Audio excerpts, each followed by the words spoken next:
Italy embassy থেকে সাম্প্রতিক visa পাওয়া বা রিজেক্ট হওয়ার সঠিক সংখ্যা বা পরিসংখ্যান সাধারণত জনসমক্ষে প্রকাশ করা হয় না। তবে 2026 সালের জানুয়ারির শেষ নাগাদ পাওয়া তথ্য অনুযায়ী ঢাকাস্থ ইতালি অ্যাম্বাসি ফেব্রুয়ারির জন্য একটি বড় বিশেষ ঘোষণা দিয়েছে। আপনার প্রশ্নের প্রেক্ষিতে বর্তমান পরিস্থিতি ও অ্যাম্বাসির সিদ্ধান্তের কারণগুলো নিচে তুলে ধরা হলো। অ্যাম্বাসির সর্বশেষ ভিসা সংক্রান্ত তথ্য। ইতালি অ্যাম্বাসি সাধারণত মাসিক বা সাপ্তাহিক ভিত্তিতে কতজনকে ভিসা দেওয়া হলো বা কতজন রিজেক্ট হলো তার সুনির্দিষ্ট সংখ্যা দেয় না।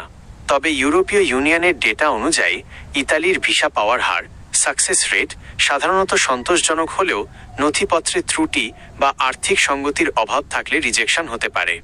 বর্তমানে ঢাকাস্থ অ্যাম্বাসিতে হাজার হাজার পাসপোর্ট পেন্ডিং বা প্রক্রিয়াধীন রয়েছে, যা সিরিয়াল অনুযায়ী প্রসেস করা হচ্ছে। 2. ফেব্রুয়ারি মাসে অ্যাম্বাসির বিশেষ সিদ্ধান্ত।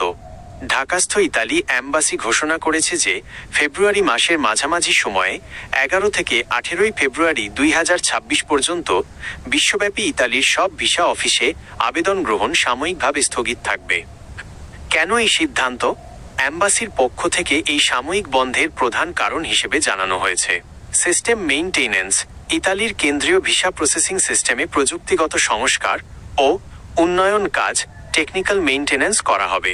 সিস্টেম আপগ্রেড আবেদন প্রক্রিয়াকে আরও গতিশীল এবং আধুনিক করার লক্ষ্যে বিশ্বব্যাপী এই আপগ্রেডেশন কাজ চালানো হচ্ছে।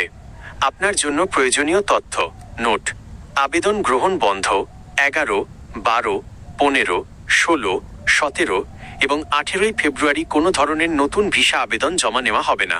ভিএফএস গ্লোবাল এই সময় ভিএফএস কোনো পাসপোর্ট উত্তোলন, উইথড্রওয়াল বা আবেদন জমা নেবে না। তবে অ্যাম্বাসি থেকে আগে থেকেই চাওয়া হয়েছে এমন অতিরিক্ত নথিপত্র অ্যাডিশনাল ডকুমেন্টস জমা দেওয়া যাবে। জরুরি ভ্রমণ যাদের ফেব্রুয়ারি মাসের মাঝখানে জরুরি ভ্রমণ প্রয়োজন তাদের ফেব্রুয়ারির শুরুতেই আবেদন করার পরামর্শ দেওয়া হয়েছে, কারণ একটি ভিসা ইস্যু হতে সাধারণত অন্তত 10 কর্মদিবস সময় লাগে। আপনি কি কোনো নির্দিষ্ট ক্যাটাগরির যেমন স্টুডেন্ট বা ওয়ার্ক ভিসার খোঁজ করছেন? বললে আমি সেই সংক্রান্ত আরও তথ্য দিয়ে সাহায্য করতে পারি।